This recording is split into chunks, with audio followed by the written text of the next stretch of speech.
Well, good evening, folks. Welcome to Football Focus Weekly. I'm the Pet Man, Matt Morrow. It is the state semifinals.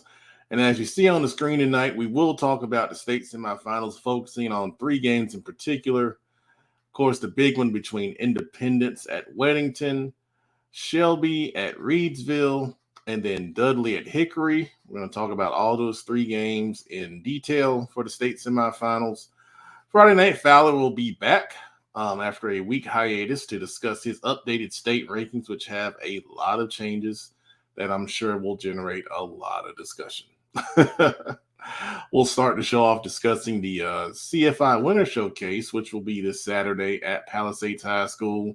Be glad to discuss a lot of details around that, a lot of the schools that are going to be in attendance, so forth and so on. And then we'll end the show with slime time as always. So sit back and relax and get ready to enjoy the state semifinals edition of Football Focus Weekly.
Well, rule number one, for as long as I have been able to drive a car, I'm getting pretty old, has been never pass a Bojangles without stopping to get something to eat.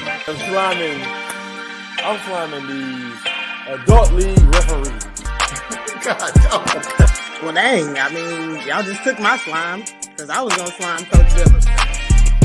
Because let me tell y'all about this cat. Well, I think I got to go with sliming who's ever running these stupid robo-dollars and group callers.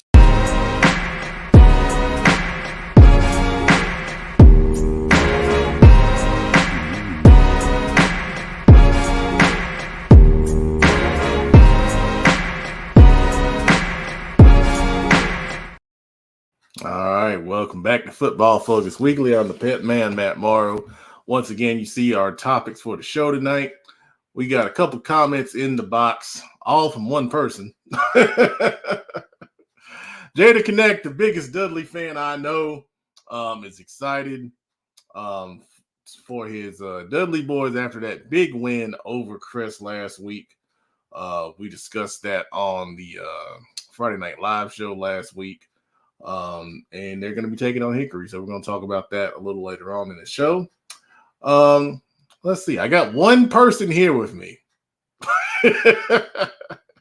Let's bring him on and see how he's doing. Friday Night Fowler. What's going on, man? What's going on, Pep? How you doing, baby? I'm doing all right, man. How are you? Oh, I'm good, man. Just enjoying this hump day. Getting ready for Friday, man. You enjoy your week off? I did.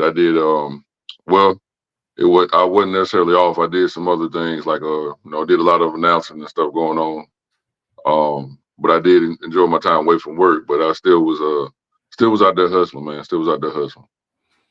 Yeah. What did you did something pretty cool with somebody, right? Yeah. I presented Josh Howard with his retirement ceremony last week at his alma mater at Glenn High School. It didn't go the way that I wanted to go, considering that I wasn't told that I was going to be the one presenting. Oh, I did the best I could. Had quite a few people laughing at me and whatnot, man. But we got through it. We got through it, man. But yeah, screw 'em. that's my dog, Josh Howard. Me and him been cool for years, man. And it was great to see him get his number retired at Glenn. So Yeah, that's awesome. Little known fact. Did not know he went to Glenn, man. That's awesome. oh yeah, yep, yes sir. All right, good stuff. Coach Tatum checking in. Good to see you. And big guy Shelby is on the way. That's good to know. All right. All right. Well, Friday night, I'll put you in the background for a few minutes because I'm going to discuss the CFI Winter Showcase. It is Saturday, this Saturday, December the 2nd at Palisades High School. You have about 2 hours to get in and get registered if you want to be a part of it. The big thing about this, man, is it's very cool that we have so many schools that are wanting to be a part of this thing. And I'm going to put up the latest graphic because we've had to keep updating it over the past couple days just to show how many schools are in. Actually, I'll just share the tweet. That's probably the easiest way to do this. I'll show, let's do this. All right. And where is it? Okay, here we go. All right, so there is the latest and greatest of the amount of schools that are going to be in attendance at the CFI Winter Showcase. I'm proud to say this is going to be the biggest showcase we've ever done. We have over 280 players signed up for this, and I'm so glad that so many players are taking advantage of this opportunity. If you want to come out, it'll start around 10 a.m. and go until 4 p.m. There are rain showers in the forecast. However, it's only a 40% chance of rain, and they said they're not going to be like really intense rain showers. It'll be light rain, so the showcase is going to happen irregardless of whatever. We'll have a food truck there. College coaches will be there as long as they want to be. You see a lot of the schools there. I'll name some of them because I know some people don't know the logos. So North Carolina A&T, Morgan State, Fayetteville State, Brevard College, Barton College, Winston-Salem State, Shaw, Johnson C. Smith, Greensboro, Virginia Union, St. Augustine, Allen, Bluefield State, Western Carolina, Erskine, Livingstone, Virginia University of Lynchburg, Benedict College had another really good season. And that's just to name a few. As you can see, we're over 35 confirmed colleges that'll be in attendance. And this is so important because if you look at social media and look at what colleges are posting, they're all about the transfer portal. And the transfer portal is about to open. If you don't keep up with that kind of thing, it's about to open. And you already seen some kids from maybe some of your favorite schools are entering the transfer portal. And basically what this has turned into is the collegiate version of free agency.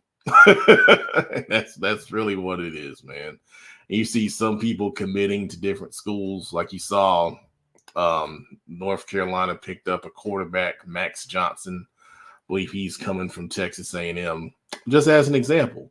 So a lot of these schools are holding transfer portal spots for players that they could get from another university, which reduces the opportunities for high school kids to get in and get recruited and get signed to a school.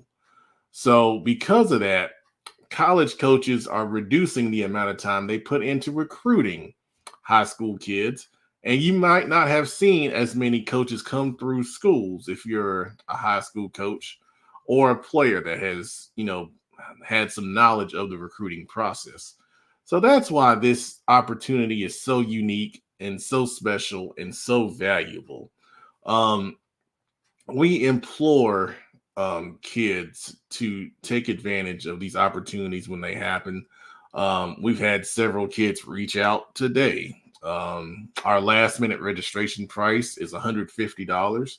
And that is because every time we have a kid register late, and this is late in our calendar because we have to plan logistics and buy things and get staff and all that stuff.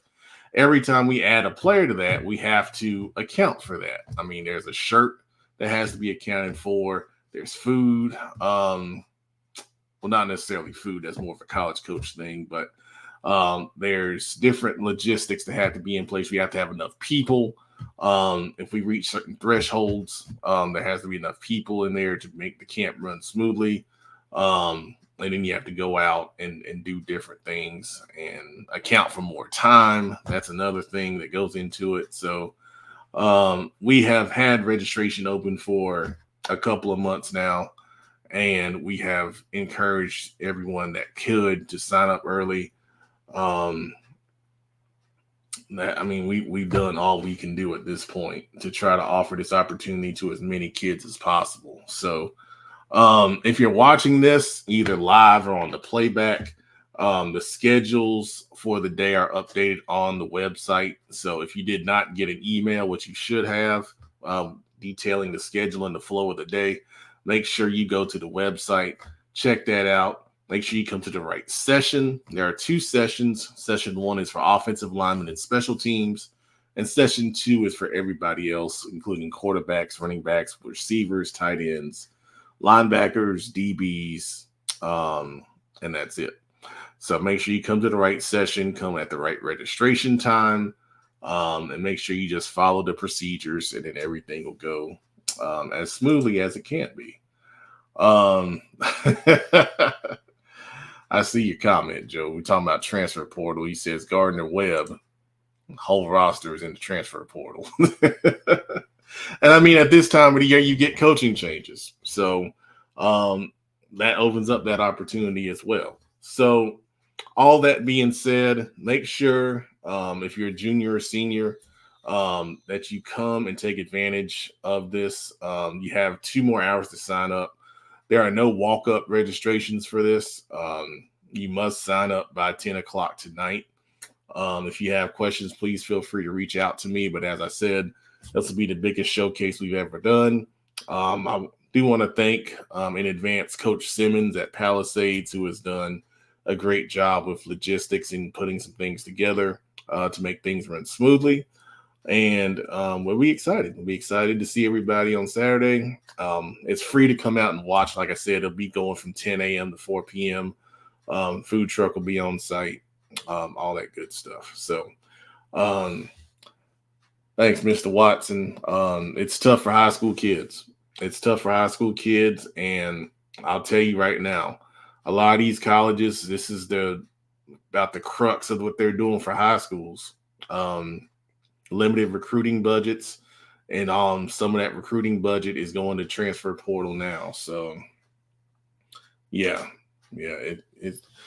I was talking with someone earlier today, and I said, these kind of opportunities don't happen everywhere. We don't exist in every big city. I think Atlanta and what Mr. Tinker does a great job doing this stuff. He was kind of one of the first ones to start organizing these kind of opportunities with the HBCU showcase that was, really big down there. And I know he's taken that and done it a couple other places up in Ohio, I believe, and maybe somewhere in the Northeast. But these opportunities don't come around very often. This is why we have people coming from so far. We have people coming from Florida. We have people coming from New York. We've had people from California before. This doesn't happen everywhere. And I think, sometimes because we do this 2 to 3 times a year, that people believe that this is just something that's commonplace, but it's not. It's not, man. And I really wish, like I said before, we've had more local kids sign up since the last show when we talked about needing more local players to take advantage of this. But still, when they did this in Atlanta, they had 400 and 500 kids sign up, and we're getting there. We're getting there. It's getting bigger, but we want to do more. We want to do more. So once again, please take advantage of these opportunities when they come around. They're going to be fewer and fewer with high schools once this transfer portal thing continues to run without regulation. Hopefully there'll be some regulation coming along that'll kind of slow this down a little bit and shift things back to high school players. But until that happens, we're in the Wild West, and we got to, try to survive and offer the opportunities we can until that shift happens. So, once again, thanks everybody for the support. And if your son has signed up, thank you. And we look forward to seeing him this Saturday at Palisades. All right. That being said, we're going to let Friday Night Fowler get on here and talk about his latest state rankings, which I think are pretty dang on interesting myself. So I'm going to get him on the screen, and we're going to go to Friday night. We're going to let him talk about his rankings. And as I say that, 2 more people come on. See, look, Friday night, you bring people to the show. I'm rambling on about the Winter Showcase. Nobody's here. And then it's time for your ranking. And look at these guys. Look at these guys are ready to debate your rankings right on time. I'm not surprised. What's up, guys? What's up, fellas? How you doing? Hey, I will say I will be a true testament. I'm coming in a little late, but the CFI Winter Showcase, man. I talked to some Fayetteville State coaches today. I know they're going to be there. For anybody who signed up, man, it's going to be a great atmosphere. I don't know if you've ever been a part of any big-time football game or any big camp, but to paint a picture in your mind, it'd be, imagine you doing one-on-ones as a receiver, DB, or quarterback, and around the end zone is 20 or 30 college coaches just watching. I know that's a lot of opportunity for kids to be right up and close to coaches. Sometimes people don't even get to see coach. I think the biggest thing about the camp in itself is that we will have head coaches there. It's rare for certain head coaches or head coaches in college football, period, just to come to a camp that's not on their school's campus, right?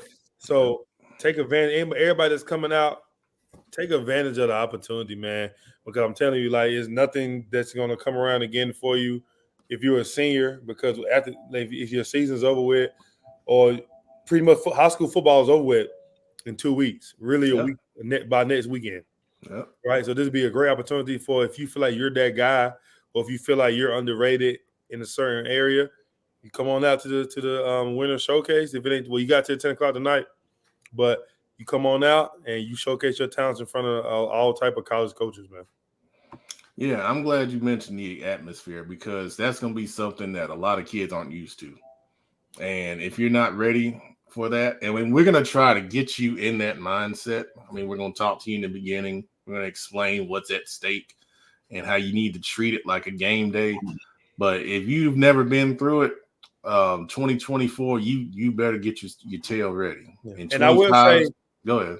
And I will say, oftentimes, this is the mistake that kids make from me working the camp and me taking kids to the camp, just watching it. Understand this. It's going to be hundreds of kids there, right? Everybody paid to come. People will steal reps if you sit there and watch and wait. Mm-hmm. Go attack the reps. The equal opportunity we give y'all is you pay, you get a shirt, you get the chance to put on, and you get the same stretching and routine like everybody else. Any one-on-one reps that you want, you got to go take those reps. I've seen plenty of kids challenge other kids like, hey, I want you to come guard me right now.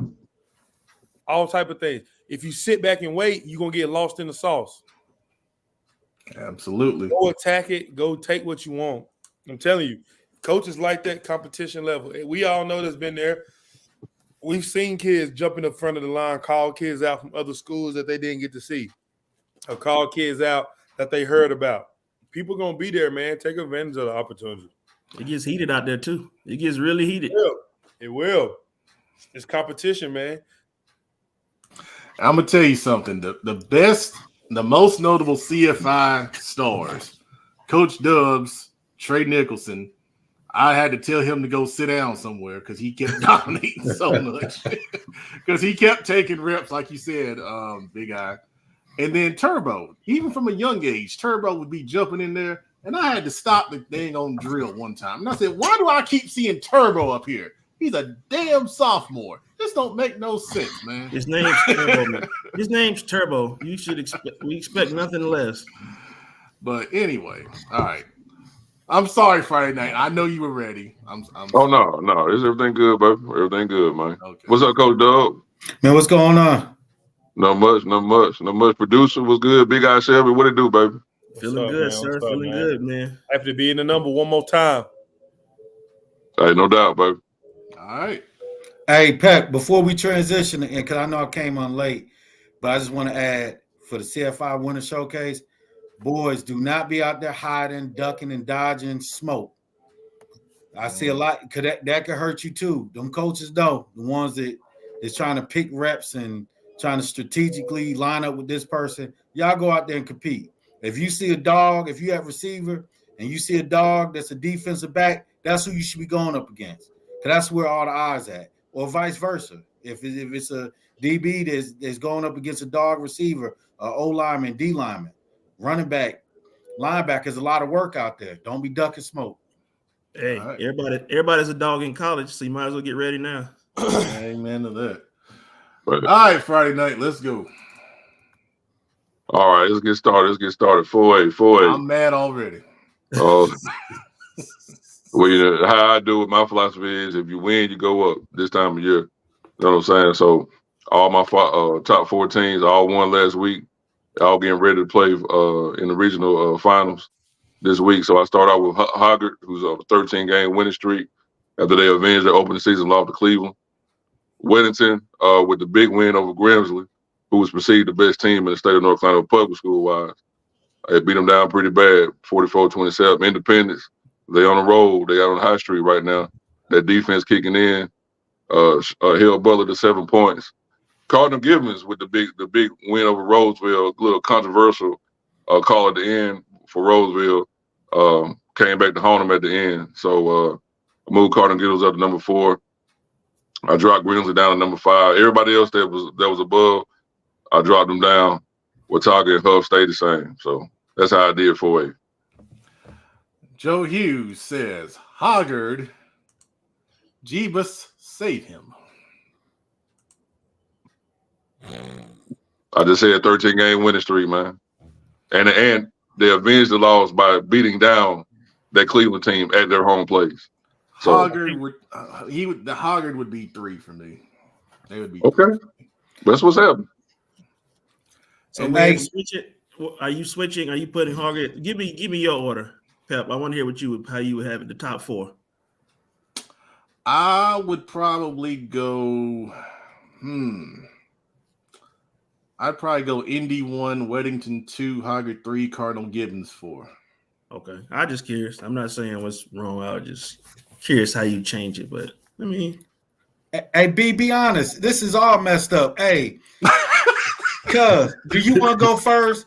Do you want them, or do you want me to take them? go ahead, man. You Nah, go ahead, man. man. Hey, man, we're a Friday night. These your rankers. We love and respect them, man. It's your rankers at the end of the day. I have no complaints about where we at. Like you just said. Stop being The humble. top 4 cuz. teams. The top 4 teams. Somebody gonna move up after Friday. Somebody gonna move down. Look, stop being humble. We on the show with them. I know these is ranking. So listen, where the hell did Hoggard come from? What you mean? Where did they come from? Where What were did they they last They come kept from? winning. That's where they came from. What was Now, Hoggard? I think what they're saying, Jamal, is that throughout the whole year they haven't been on there. Then all of a sudden they make it to the semifinal game. They number 1 team. I think that's what people are saying. I don't care per se. What? Yeah, I put them in the like the third to last week of the regular season. Third And then to as they last. kept winning, they moved up. I can't help everybody else lost. Well, what was that Cleveland team I was trying to tell you about? I wish we had some replay here, because I told you about that Cleveland Cavaliers team you had out there. We told you, and I think other people try to tell you. We try to warn you. So because they beat Cleveland, you're letting them go number one over a battle-tested Weddington team. Because don't even worry about it. You ain't got to say nothing. Battle-tested Independence team and a powerhouse in Cardinal Gibbons. Right. Jamal stand by his rankings, man. That's why one thing I will say Friday night. You gonna stand by? You ain't gonna argue? Is the garbage? I understand. Yes or no? I like that. I like look, that. The garbage man got to stand beside trash every day, so it don't matter. All right. So here's my other issue: Watauga above Huff. That should not be the case. I mean, at this point, man, it doesn't matter, man. Ain't neither one of them playing. No, see, it matters because Huff and Watauga in the head matchup, Huff would beat Watauga. Okay, well, all right.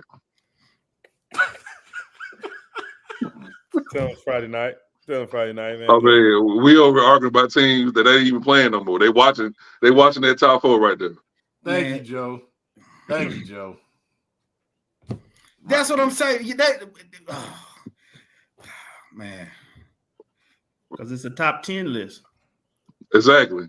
I got to put a 10 together. Well, that's what I'm saying. Hey, man, tell them they can do their own list, Fowler. I mean, hey, you know, you said it for me, producer. Hey, producer, we're here to give feedback on, and I appreciate it. I love it. Look, I love it. But they never been changing that top photo until after Friday night. Look, they call me the producer for a reason. I'm just trying to put together an entertaining program. So I'm gonna stir y'all up and instigate. Hey, Doug, don't worry. After Friday, it's gonna be some more things. Don't worry. Look, see, the Huff fans are living. See, this is what you've done. They over there just chilling it, and now you done made them mad. Look, it's all gonna sort this out. It's all gonna sort itself out. In 2 weeks. In 2 weeks, it's all gonna sort itself out. Hey, but not really though, because only you ain't changing nobody below 4. Only thing gonna change is about who win and who lose in that top 4. Nobody else gonna move. Well, there you go. The team that ends up at 1, teams control their own destiny. You win that championship, you're gonna be up there. Facts. Right? Thank you, Wunkler. See, I can always count on Wunkler, man. Always count on Wunkler. If you're gonna list top 10, you gotta put them in some kind of something. A top 10 that makes sense. But I guess it makes sense for you. And Jesus, tell me a little bit more about this Harvard team. Hey, look, man, look, bro. Hey, what's their quarterback name? I don't know.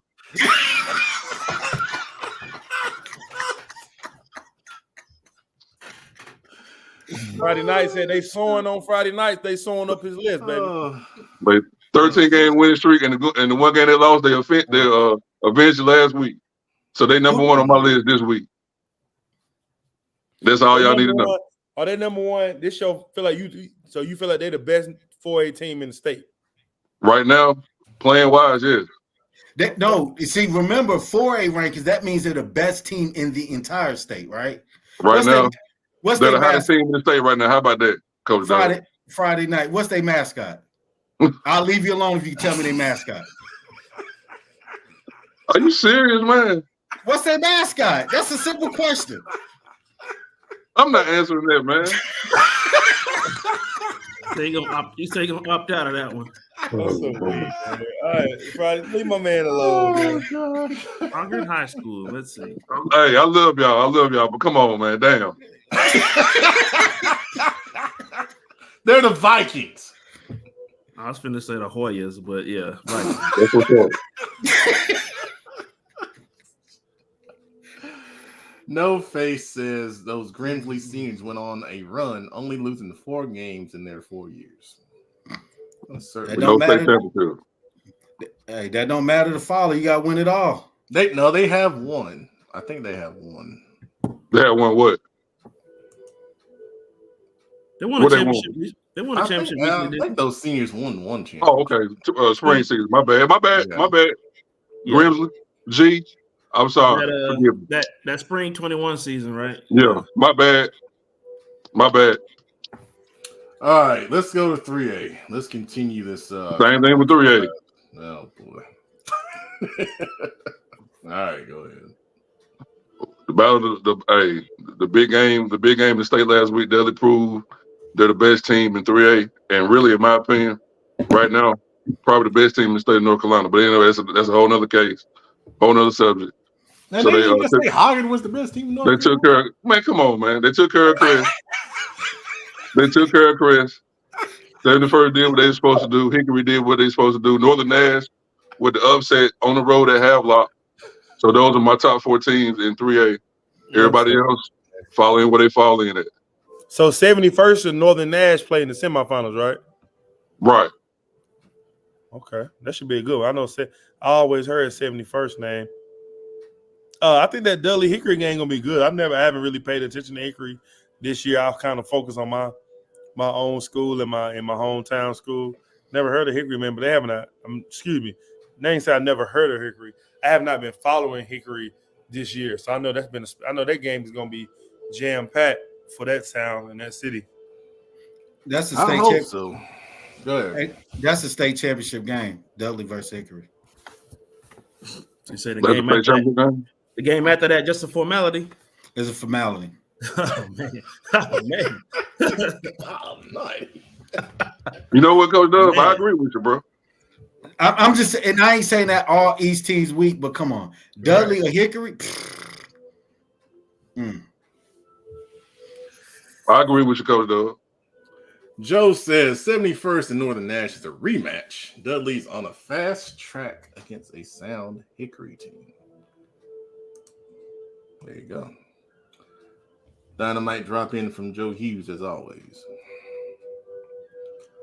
I don't have as much of an issue with this one. Who got that acoustic music in the background? Not I. It's the PlayStation, man.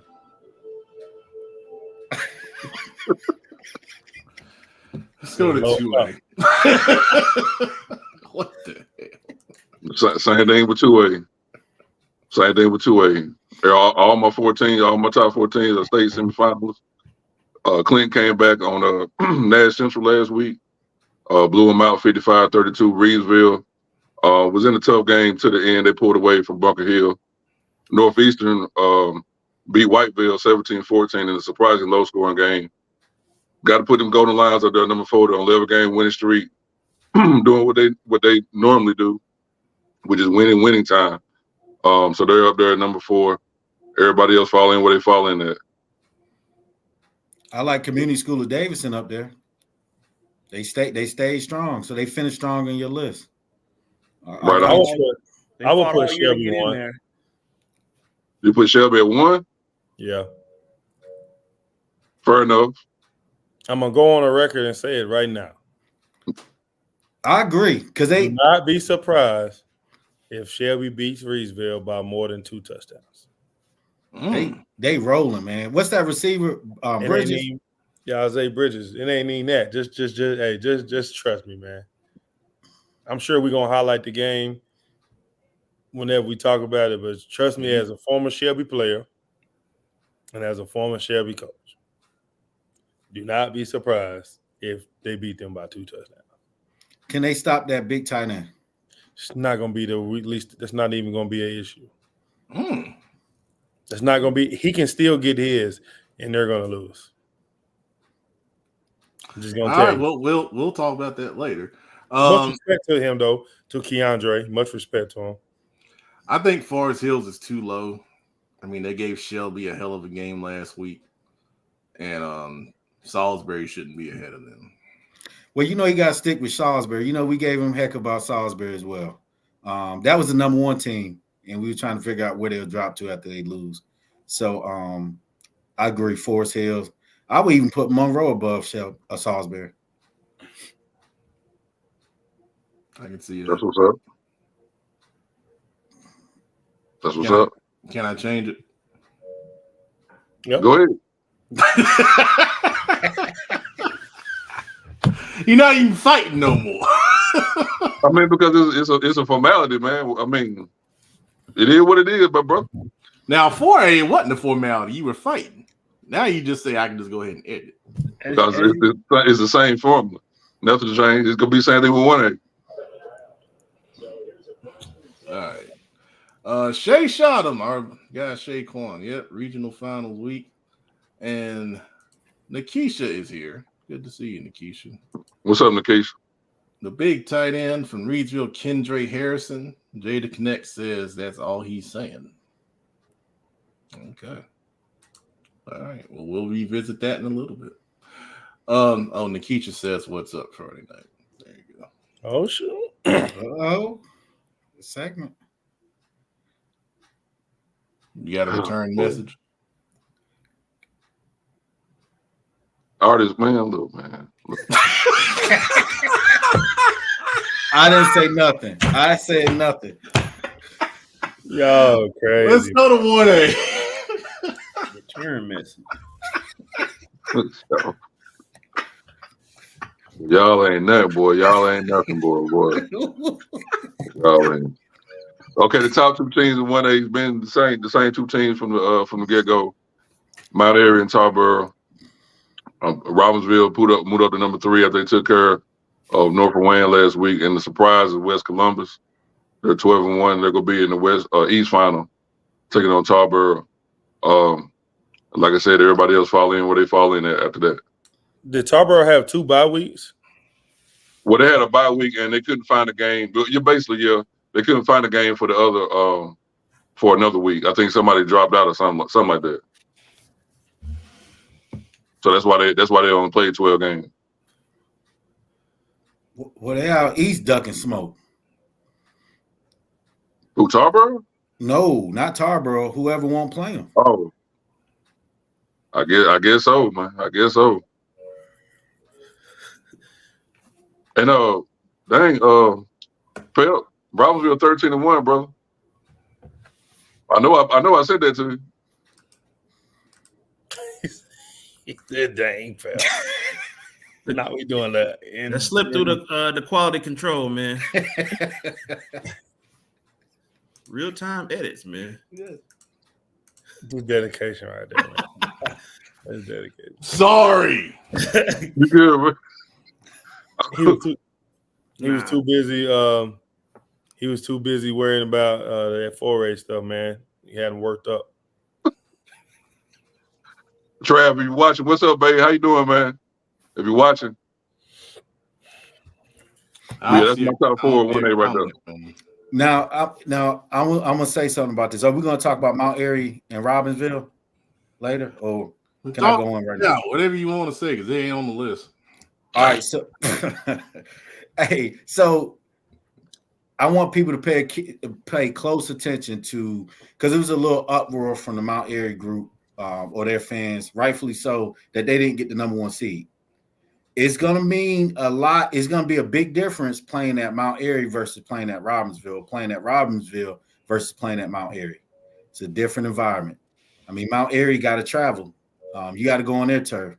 And I don't think this is a give me. I think Robbinsville got a real good opportunity to win that game. Like Big Shelby said with this Shelby game and versus Reidsville, do not be surprised if Mount Airy loses to Robbinsville. And I'm calling it.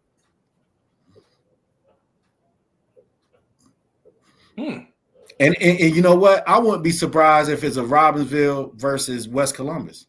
Just because Friday night's been saying it's going to be Mount Airy and Tarboro. I would love it. I would love it. Because the thing is, you've seen in Tarboro been off to kind of like some slow starts. Like the last game, they got to run for their money. So it's hard to maintain great excellence for this long in the season. But so don't be surprised if it's Robbinsville versus West Columbus. Duly noted. Anybody else on 1A? All right. Friday night, you off the hook. Appreciate it.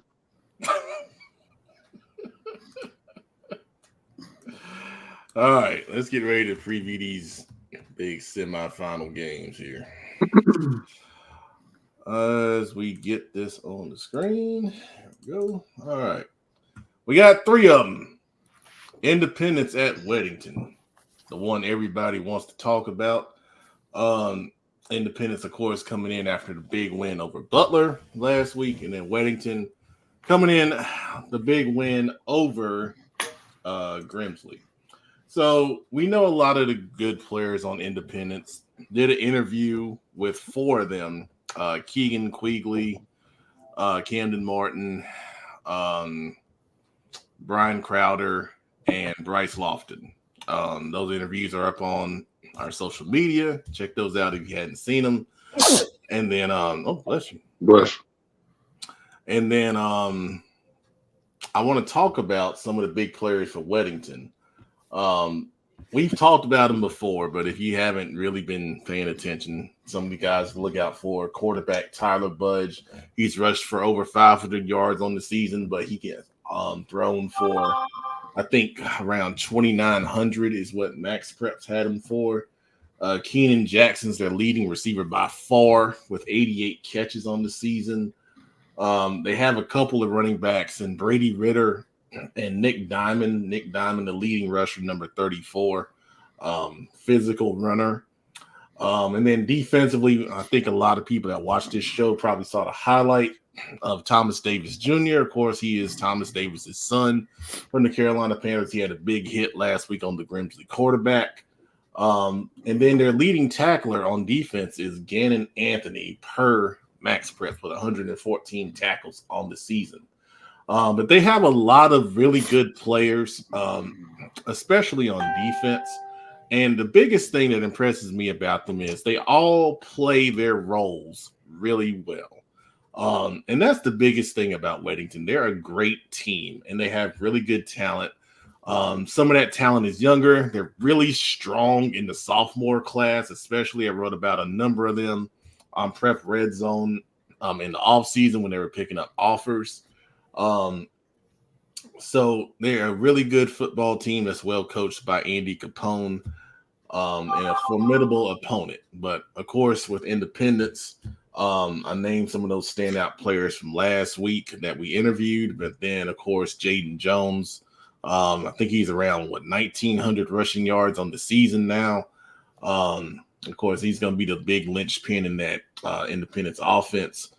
Their offensive line, I think, is doing a really good job. They continue to help control the tempo with that run game, especially that outside zone play, which is really becoming a staple in their offense. And then, of course, the defense stepping up really strong throughout this playoff run. I really enjoyed hearing the defensive player comments last week about how they've improved and come together as a unit. It's been really inspiring to watch. So I'll let you guys go. Thoughts on this great matchup between Independence and Weddington? I'll go first, unless producer want to go first. I know you was at that game.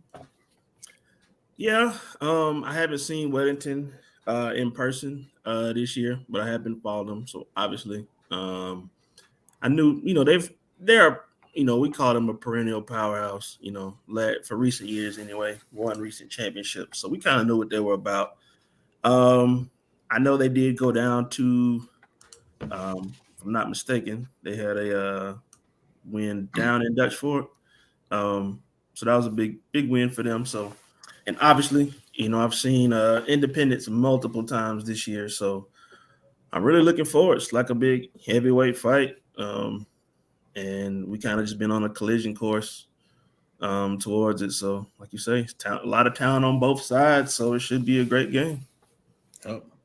And I want to shout out first the players. The players worked hard, but I also want to shout out the Independence coaching staff, Coach McFadden, Coach Rankin on defense, Coach Weber that's up here now. Because people don't realize, if you look at the talent amongst Charlotte, like the talented schools, Independence is not the most talented school. They're just well coached, and they got talent there. I'm not saying they don't. They got some hardworking kids, but if you look at some of these other rosters, I won't name any names because I don't want to end up on any videos, but it's a lot of kids. I mean, their kids just work hard, man. They got blue-collar kids. I know some kids over there. I know some families over there, and it's just a blue-collar environment. And that's when Independents are at their best, when that culture is where it needs to be at. Coach McFadden got that culture that reflects what their players look like. So that's what you're seeing. They're clicking at the right time. I think this is Independence and Weddington is going to be a good matchup. Obviously, we know Weddington is a well-coached, disciplined team, and they've beat a lot of teams by just them being more disciplined than the other team. I don't think you'll get that in the Independence game. They're not going to make the same mistakes that other teams that they beat have made. So I expect a really good game, a defensive battle. I don't think it's going to be a ton of points. I think it'll be a really good defensive battle. But I'll take Independence in this one. Yeah, I'm not expecting a shootout. No super high scoring game or anything like that either.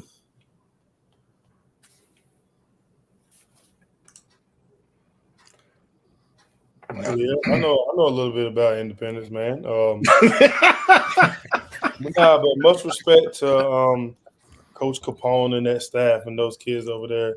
Weddington is the type of team where they don't get bored with doing what works. If they were getting yards and running and having success running and passing out of a certain formation, they're going to stay in it all night until you show them that you can stop it.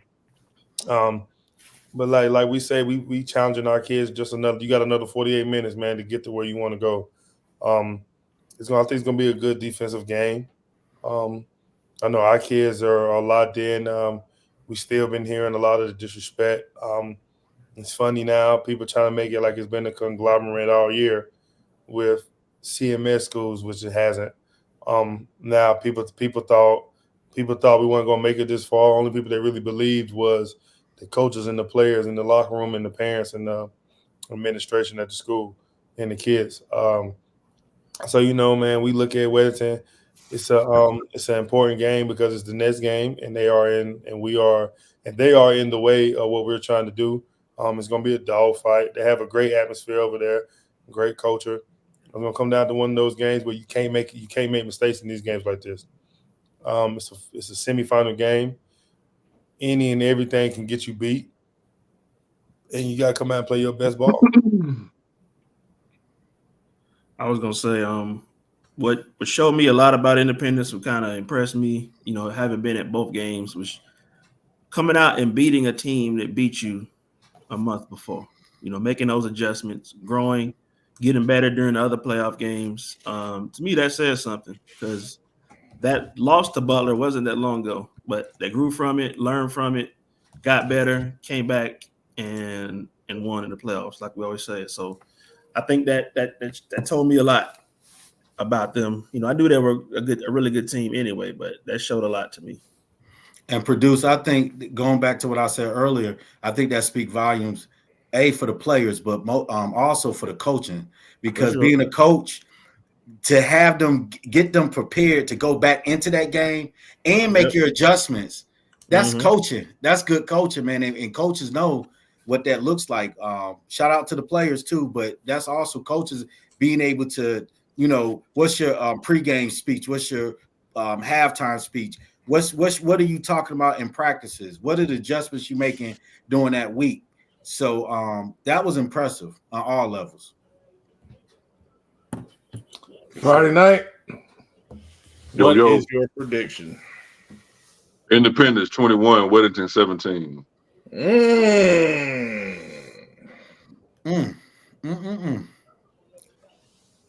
Is that the first time you picked Independence in the playoffs?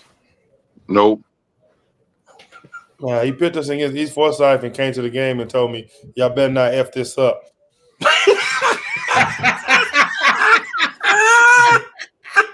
He picked y'all against Watauga too.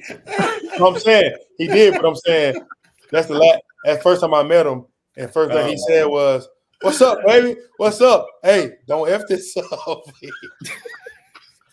Hey, that's motivation, man. You gotta get it was. I mean, if he got to meet Coach McFadden, he got to meet me, so this is what it was, man. He said, "Yeah, Big Shelby, don't F this up." So, hey, put up Joe Post. Oh hell. Oh man, the Black Forces energy. Yeah, Jamal had some Black Forces. Right, had them Black Forces. Man. Hey, did you have the Raiders jersey on? Fowler, did you have the Raiders jersey on? No, man, I had to get off work, man. So I had my work clothes on, man. Whatever you do, that's safety for our safety. But I had my Raider necklace on though. Hey, producer, he rolled up on us when we played Carver like he was the sixth member of NWA. With the Raiders on. With the Raiders. Look, and he a big dude. Like, I didn't know Fowler was that big. Oh, like man. 6'2". So he Fowler, did you play ball in high school? I didn't. Huh. It's funny we in the 5th round of playoffs. We just not asking you that. That's interesting. That's interesting, man. Hey, man. No, I didn't play no ball. I didn't play no ball. I wasted my talent, man.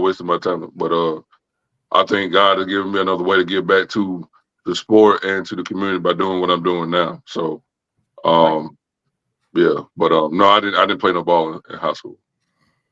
And Fowler, we joke a lot. They don't realize we all close, but we appreciate all you do, bro. You know, we appreciate all you do because it takes time to do that. And people, I didn't realize it till you start tagging me in that stuff. People look forward to what you put out. Well, every week. I appreciate it, man. And like I said, when I started doing all this, man, it was just for fun. I started. It still is fun, man. What you talking about? I mean, but it is.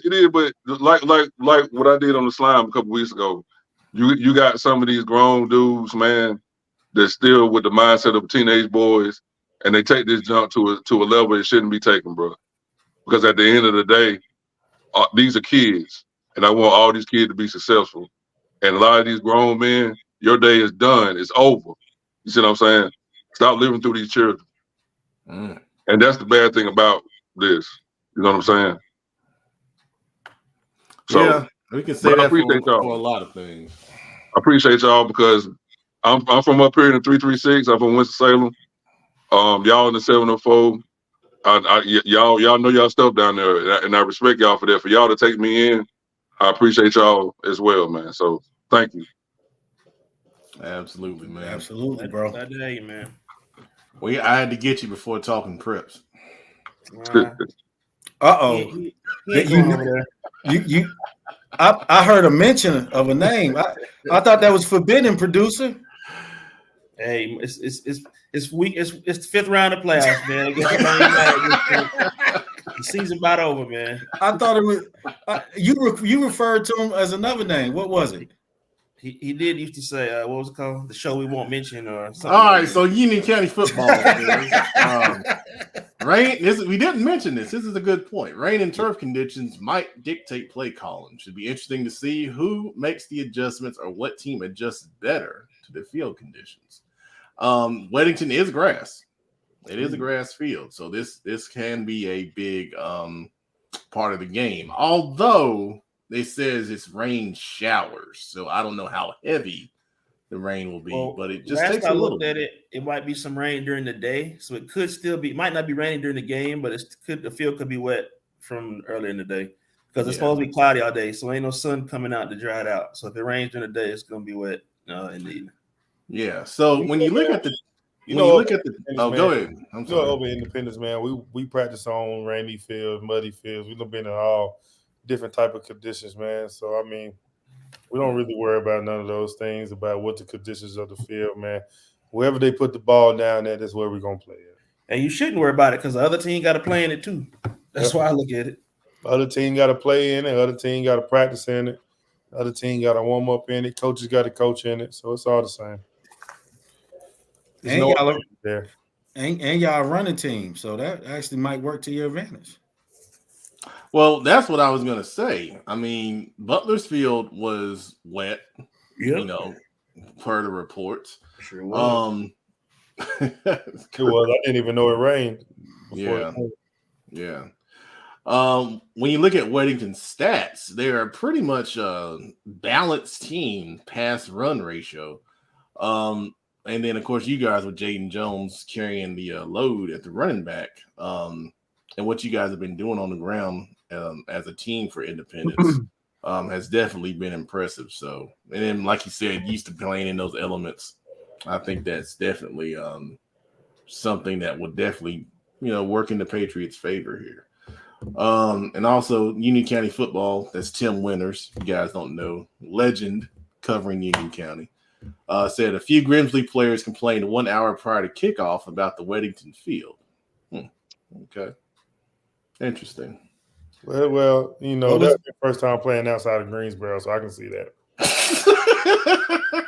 That's a fact, though. That's true. That is true. That is very true. Now I have a question. Ask Tim what was going on with Weddington's field. What was the complaints? Oh, well, Tim, if you're still watching, you feel free to respond to that.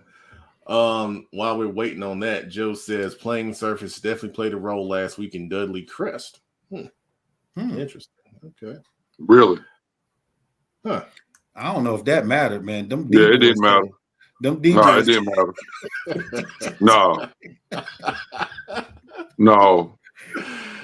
Oh man, Elon Sinatra to Friday night. What you were saying earlier says, "Yeah, Fowler. Some of these dudes take the fun out of trash talking. That's why I be trolling people." Oh, okay. And Elon, you know, that's the reason why I respect, because it's crazy.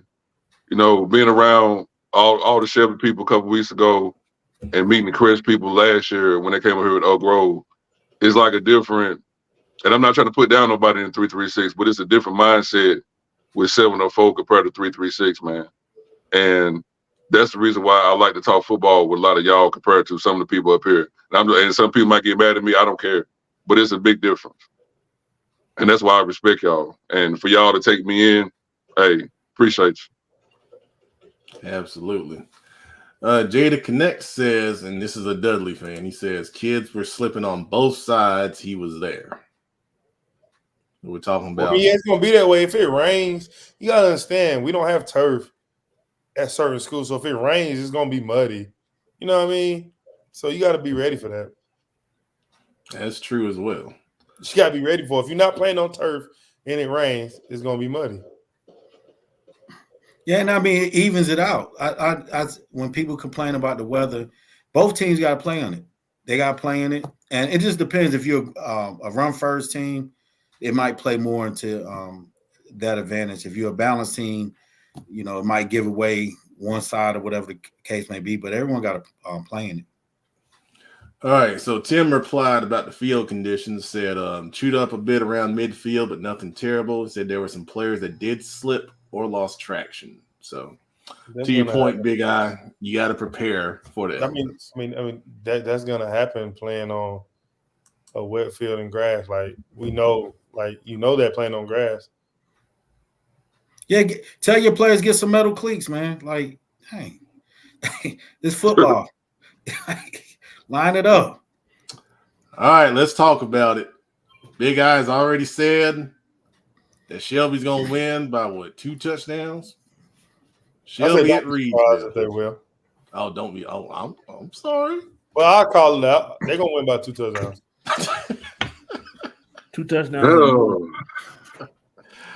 All right, so why is that?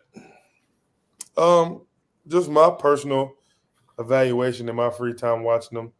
I think it's a misconception when it comes to 336 football with certain schools in certain areas. I know Jamal can attest to this. They don't really play nobody that makes you see them and say, oh, my God, they really a nice team. They really a great football team. Now, they got talent. They always going to have talent. Reidsville always going to have talent. But they're not going against a Dudley where we can compare. You know what I'm saying? They're not going against a Grimsley where you can compare. And you see last week against Bunker Hill, a team that was less talented, not as athletic, and they was in a dogfight. Right? So you see that, and it poses questions where, like, okay, like I say, in 2A and 1A, who you play leading up to the playoffs matters. It matters.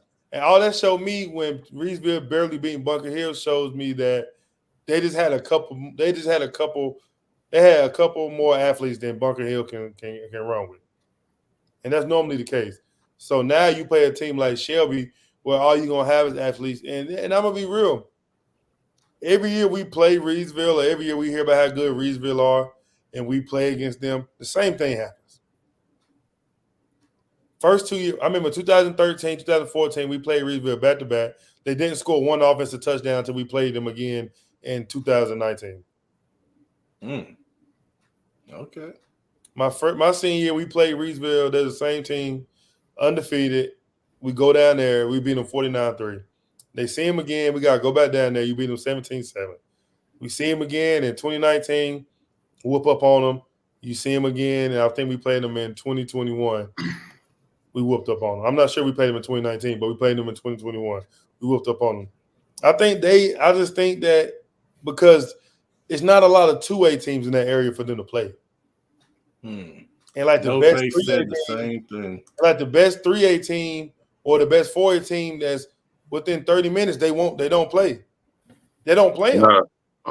You know what? I'm gonna have to back that up, because one thing that we've complained about up here was that, now the one school that I will give credit for in this in this area that will play is West Forsyth.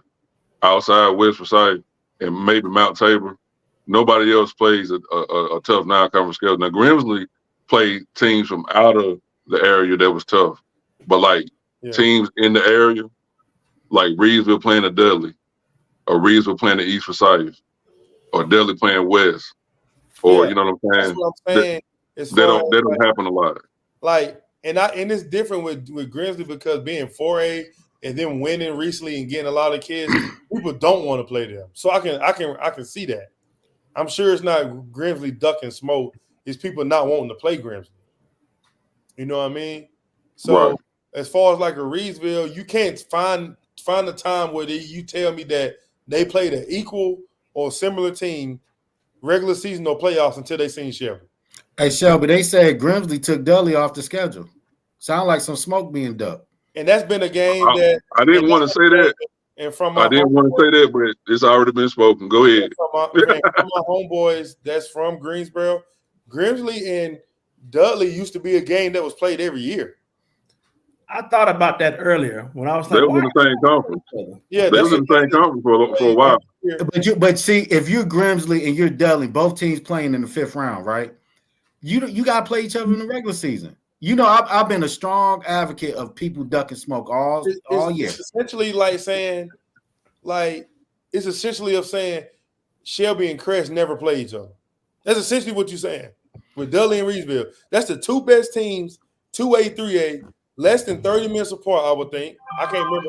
Probably about 30 minutes apart. It ain't even 30 minutes. And they won't play each other. And they say Grimsley in particular, because when you duck and smoke, is an art to duck and smoke. It got to be one-sided. Duck and smoke is one-sided, Adam. Trust me, I know. I'm in Gaston County. I know. Duck and smoke is one-sided. I guarantee you, them D-boys want to play Grimsley, and they're cheating the fans out of a good game. Knowing what I know about Dudley, which is why I respect them so much, they don't back down for nobody.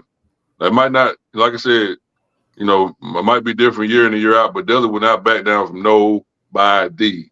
You see what I'm saying? Mm-hmm. So I can see that right there. Dudley ain't backing away from nobody. All right, so Jada Connect from Dudley says the last time they played Reidsville was a big fight in the 80s. Good gracious. Yep. It's been I know one of my ex-barbers told me about that. He used to play for Reidsville in the late 80s. He told me about that. Good gracious. So is that why they won't excuse me? Is that why they won't play? Facts. From the 80s? Oh man. That's I'm going on what I heard, Coach Doug. I'm just 30-some years ago. I'm only going on what's been told to me, bro. That's how I feel about Reidsville. People want to say Reidsville is a perennial powerhouse. They got 22 championships. 19 of them things was won in the 30s, 40s, 50s, and 60s. Cuz before we go on. Here we go. No, Jamal. Here we go. Jamal? Hey, cuz before I give him respect. I will give him some respect in the aspect of it's been years we won state and they won state, and all we heard was we want to see each other, we want to see each other, we want to see each other. Every time we get to see each other, it's one-sided. Cuz I promise you, I'm gonna get to that. I'm the duck and smoke detective. Now back to this 80s. back to this 80s fight. That is some deep level excuse making, duck and smoke. I've heard it all. Trust me. I've heard it all. Hey, our schedule's already full. We filled it 6 years ago. I've heard everything. Hey, since we on the subject, guess who the team is that's duck and smoke in that scenario? Who? Reidsville. Really? Yeah. That's what Cuz was trying to explain. Go ahead, Cuz. You getting somewhere. I heard that from a reliable source. See, the thing is, these two fan bases going to Shelby and Reidsville, they've been trolling each other for years. So now y'all can shut each other up about. And this is the thing. The reason why it's been trolling going on is because this is the thing. Look, man, you can't fake the fun. Like, it's all about who you play leading up to the point. Yes, it's the 5th round. That means everybody's good, yes. But that don't mean everybody's battle tested. Like, I feel strongly about this Reidsville thing because you can't tell me who they play year in and year out that makes them feel like they are the best team in 2A. Yeah, well, okay, I think they had some non-conference games. I can't remember what 318 they played. It wasn't Dudley. Eastern Element. Let's go through their schedule. Eastern Element. They didn't play E.E. Smith. Put it up. None of those teams. Hey, next year, Big Eye. Pepsi, I'll tell you, next year I need a segment called Duck and Smoke so we can expose this. I'm telling Big Eye. You got to start. They played Page, West Elements, and East Elements. Okay, look, they played Page, who we all know is they looking for a head coach currently right now, so that lets you know something. But Page beat them last year, though, Big Eye. No, but Page will beat them whenever they are. Page had a pretty good year last year. They went to the playoffs and came down here and got smacked by Independence. That was a pretty good year. Huh? That was a pretty good year. No, I'm saying they was good enough to compete in 4A for them to make the playoffs and have a home game, then go on the road, I believe. What I'm saying is like a year like this year where they probably lost everybody. Yeah, Reidsville probably can beat them, but we both know that's not even a top 5 4A. That's not even a top 5 team in Greensboro anymore.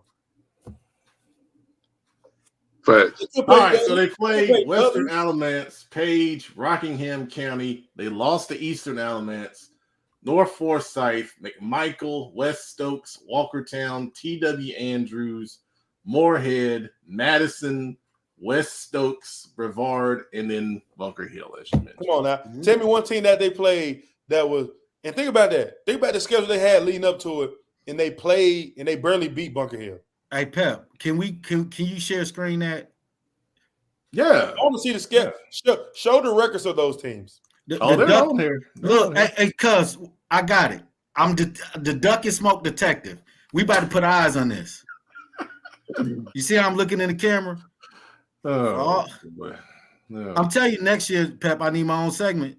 Duck and Smoke. Now we finna get down to it. Western Alamance went 6-5. Page went 5-6. Rockingham County went 7-4. Eastern Alamance 8-3. Eastern Alamance was the best team they played up until that point. 4-6. They beat West Oaks twice. They beat West Oaks twice. Look at these games, man. Look at these teams. 0-10. Yikes. What they wowzers.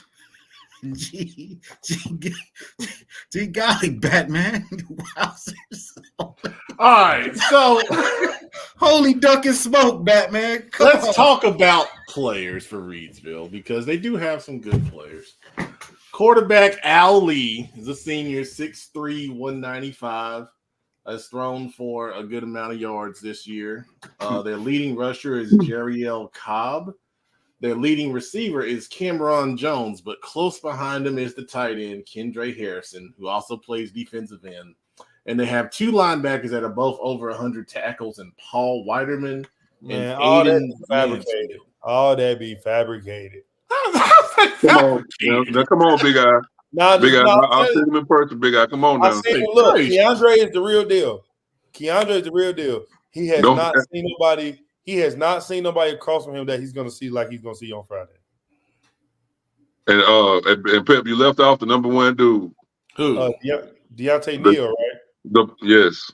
He missed most of the season. Oh no! He came back the last. Deontay Neal and they got Flipping. They got the Flipping kid. They got good Yeah. athletes. Don't get me wrong. They're gonna be athletes. They got Flippin, they got Neal, they got Harrison, the quarterback Al. He was the quarterback when we played them in 21. In 2021, he's He's a Reidsville all-time leading passer, by the way. Yeah, he's a sophomore, so I'm sure he's gonna want some revenge because they got after him then. We got after him then. But it's gonna be, don't get me wrong, guys. I'm not saying they're a bad team. I'm just telling you, like, it's gonna come, all that's gonna come into effect on Friday night. But they got some talent, big guy. Yeah, they do. Yeah, don't get me wrong. They're always gonna be talented. They're gonna be good. I'm just gonna say it's gonna be a difference in the game when that nutrition set in and they're gonna see. I'm saying the key to the game is gonna be this.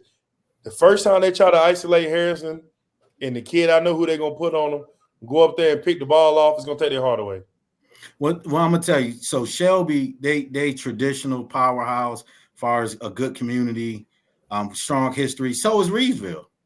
So them boys are gonna play for pride too because they're not gonna want to let down Reidsville. Where's this played at? Is it at Reidsville? It's at Reidsville.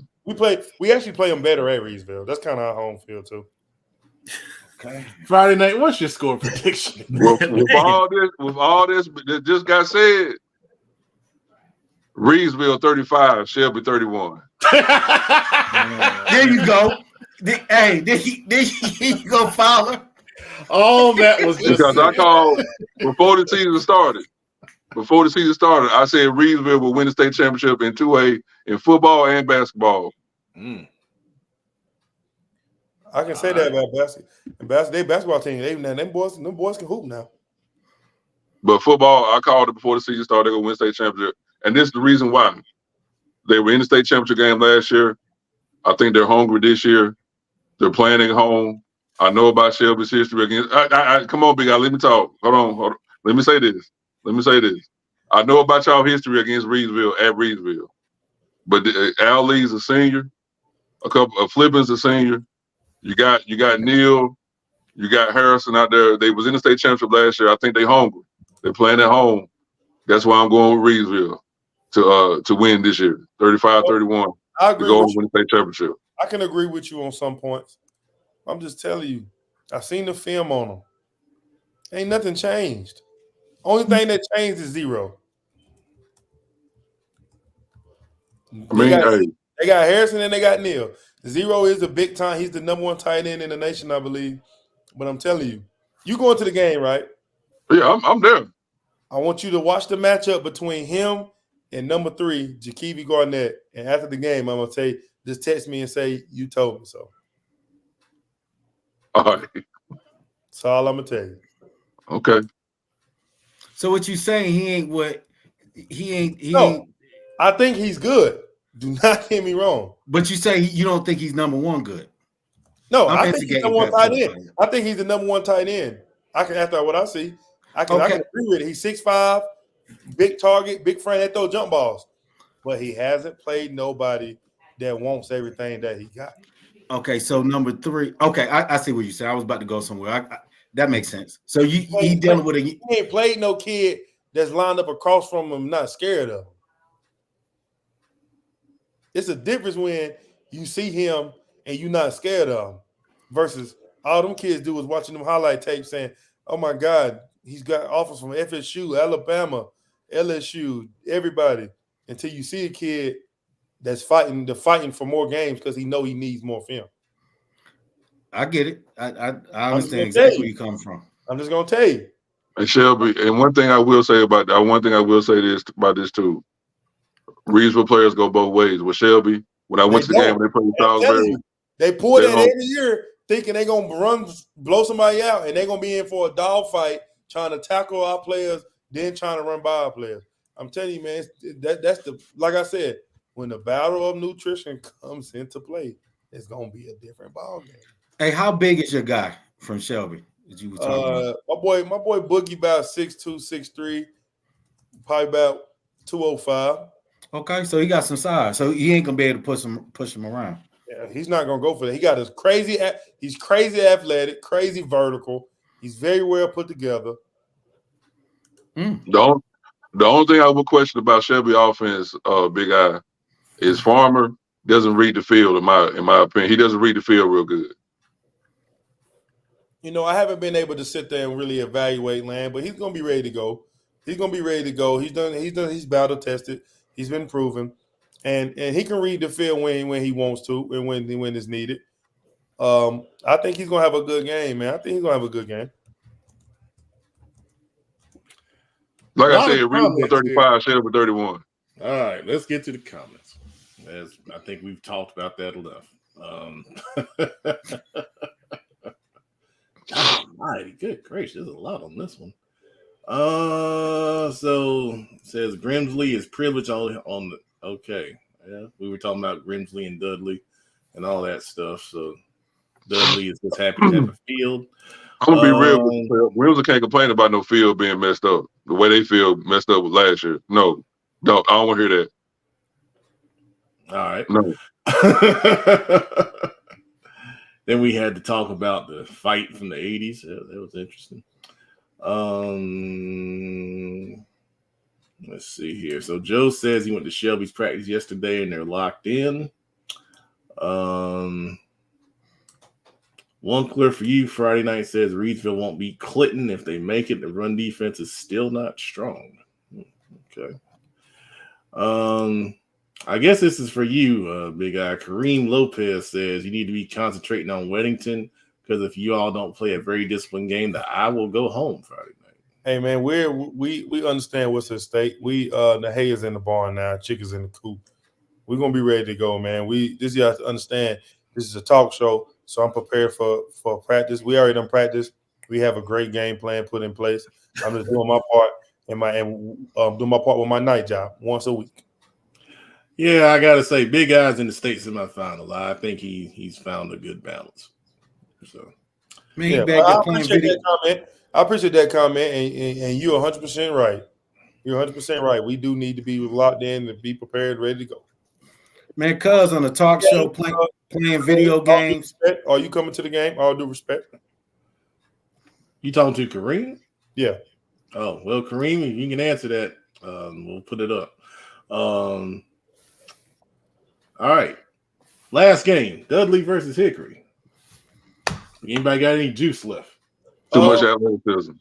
Oh, Kareem says he is coming to the game. Okay. I hope you have a nice, safe trip for coming from wherever you're coming from.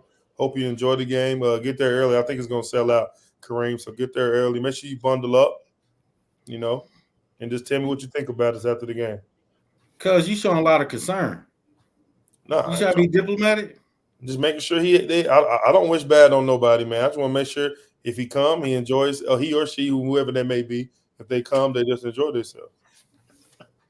Have a good time. Okay. Friday night, Dudley Hickory. What you do? Too much athleticism for Dudley. Dudley 42, Hickory 21. Interesting. So Hickory, interesting things about this team. They are a really strong offensive team. I interviewed quarterback Brady Stober earlier in the year where he had not thrown an interception and had 25 touchdowns at the time. So per the stats on Max Preps, Brady Stober is now at 42 touchdowns and 2 interceptions on the season with 3,318 passing yards. The Dudley QB is really low in interceptions too, isn't he? He got 50 touchdown passes. It's about. I don't know if it's low as. Didn't you send me? It's pretty low. Yeah. Andrew Atmore. Yep. He's a good quarterback, man. He's a very good quarterback. CFI top 5 at the at multiple showcases, I believe. I think it's been at 2 of them. So some other guys for Hickory, they have a kind of a mixed bag at running back. Their leading rusher only has 325 yards, but they have a lot of different guys that run the ball, including receivers. So spread run game. But at receiver, they have a lot of different guys. The leader is Jamian Little, who has picked up a couple offers. And then Deshaun Medley, also at 46 catches. Little's at 51 catches for over 1,100 yards on the season, 16 touchdowns. Hickory will throw it all over the yard, all over the place. But that being said, Dudley is, equipped to slow it down as they did last week against Crest. So it's going to be kind of not the same type of offense, but similar from a spread shotgun passing type of thing for Dudley. So I think they have an advantage there. The biggest, I think, thing for Hickory is how do they adjust from what they've been seeing in the playoffs to a team like Dudley with so many threats, speed all over the field, and the ability to quick strike from all over the place. And then they're multiple in their offensive sets. That's a lot to prepare for sure. Oh, thank you, Wunkler. I don't know why that's not on here. It's not on. Oh, there it is. It's at the bottom. My bad. But yeah, I think man. I think Hickory, I was looking at the numbers like this don't make any sense. One thing that impressed me about Dudley is about how good they are, and they can really beat you in the air or run. They got two good running backs, doublehead is dragging back there, number 21 and number 22, and they can beat you in the air, man. So yeah, man. I just it's too much athleticism for Dudley Park, man. And I'm not trying to take nothing away from Hickory, but I know that where they at, they hadn't seen nothing like no Dudley, man. Let's see. Elon Sinatra says, I look for Dudley to keep Hickory quarterback under duress after the first few times they get in the backfield and force him into making some bad decisions. Well, that'll be interesting. He hasn't made many all season long, so I think it has the potential to be a high-scoring game. 42-21, I could see something similar to that. Like you said, Friday night. Hold on. I just seen somebody posted. You mean tell me Reidsville got 3 kids with over 100 tackles and they not padding stats? Got a kid, a wide receiver outside linebacker, 134. Another kid, 127. Another kid, 122. While playing DB running back. And come on now. That's a lot. I don't know if people understand. That's a lot of tackles by 3 people. That's 300 plus tackles by 3 people. Them kids better be going to NC State, Carolina, Virginia Tech. They better be going Power 5. 3 kids over 120 plus tackles right night. They play both ways, man. Right night. Okay, and that makes the case even worse. Right now, you know just like I know, baby. It's hard for me to and they blowing people out. So they're not playing the whole game. You got 3 kids with over 120 tackles. And they said they about to show y'all. They're gonna show on Friday. You firing them up, big guy. Good Lord. You firing them up. Hey, the boys from Reidsville. I feel like this video is gonna be replayed in several locker rooms. Yes, it is. Yes, it is. Hey, if those stats are true, that is very impressive. Outstanding. Oh gosh. It's hard for me to believe that 3 kids have over 120 tackles while playing both sides of the ball. So back on Dudley and Hickory. Hickory hasn't seen DBs that are over 6'1". Facts.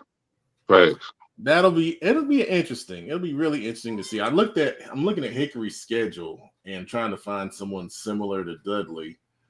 And that's hard to say, man. It's hard to say. But I mean, it's the state semifinals too. So.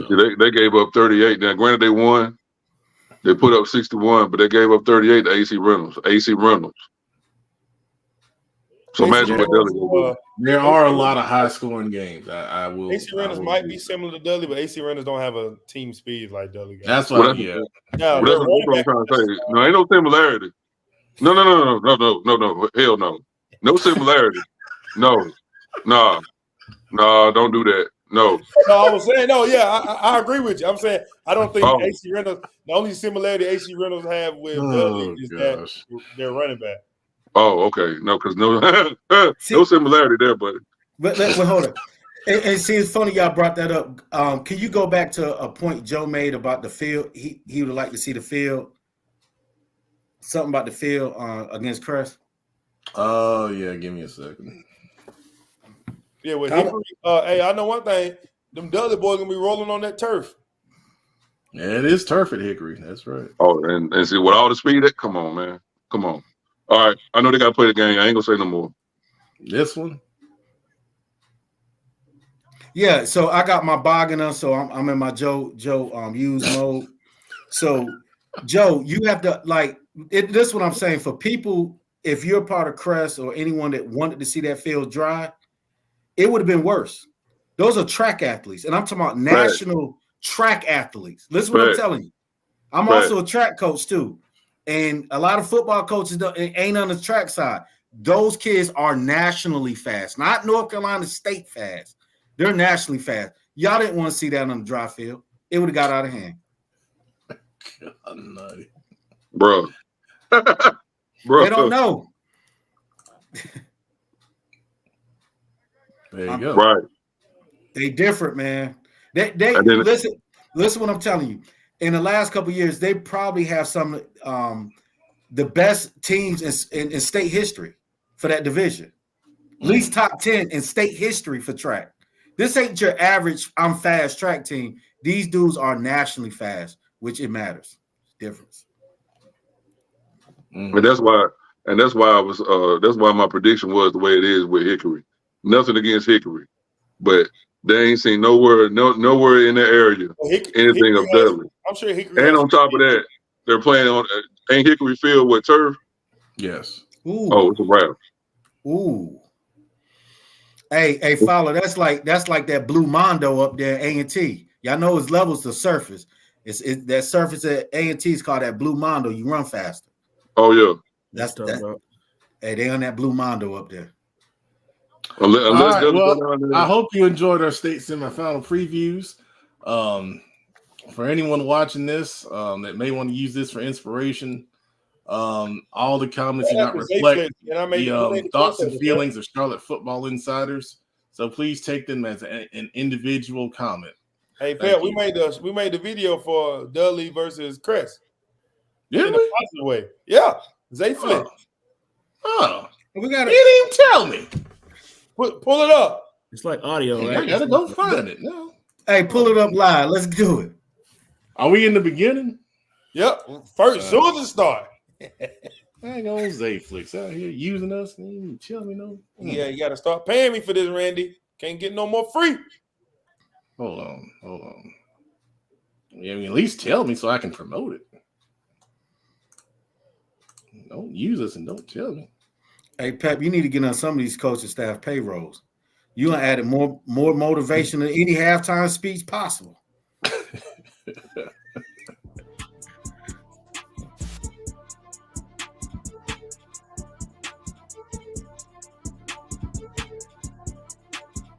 he do it?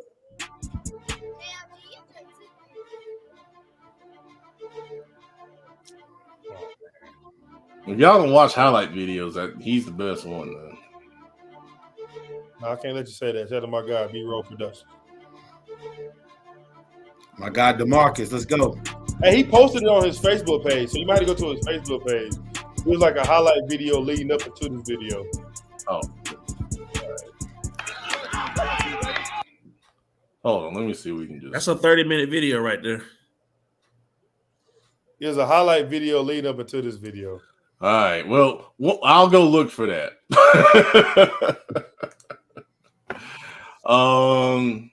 Who wants to host Slime Time tonight? Somebody else want to host Slime Time? It won't feel right. We ain't got to do it without Kenneth. Oh, well, I got to do something, man. All we're going to do is slime the Panthers. That's all we're going to do. All right, group Slime Time. All right, let's talk about it. Panthers fired everybody, but who's most in charge? Hey, this is what happened when you got a super fan running the team. Tepper is a super fan that likes football that don't know nothing about football. Very true. Tepper is the fan at high school football that know what the coaches should be running. That's him. He just got money. He just got billions of dollars. He's that fan that you hear from the stands for anybody that coach. Adam, I know you hear, hey, coaches, won't y'all run this? That's him. Because matter of fact, he went to the coach, Frank Reich, the former coach, and told him that he needed to be running a more friendly offense for Bryce Young, right? And that's what happens when you get these owners that don't stay in their lanes. We see it again, these super fan owners. But whenever you got a overbearing owner or anything in athletics, it could be administration, it could be an AD, it could be a principal, it don't matter. It's gonna fail when you don't let the guys do their job. That's tough. And you making decisions behind the scenes, that's tough for anybody. And unfortunately, Tepper's the issue. Go ahead. I knew something was wrong when they said other coaching candidates were declining interviews or further interviews. They would have their first week, they would have multiple interviews normally, but like D'Amico Ryans was one, supposedly he declined to go further because I guess he knew Tepper wanted his hand all in the soup, so to speak. So I don't blame Johnson, another one from the Lions. Yeah, big problem. That's a lot of it, man. And them coaches didn't want a heckler to be their boss. Yeah. All right, let's play it. Dudley, undefeated. Crest, undefeated. Crest gonna be up for this game. They've been ready for it. Both teams, both fan bases are going back and forth. Dudley is a very traditional program. Crest is a traditional program. This is a matchup we've been wanting to see. Where the fuck my blunt? Where the fuck my cup? Where the fuck my FCC. Oh, Lord. Oh, okay.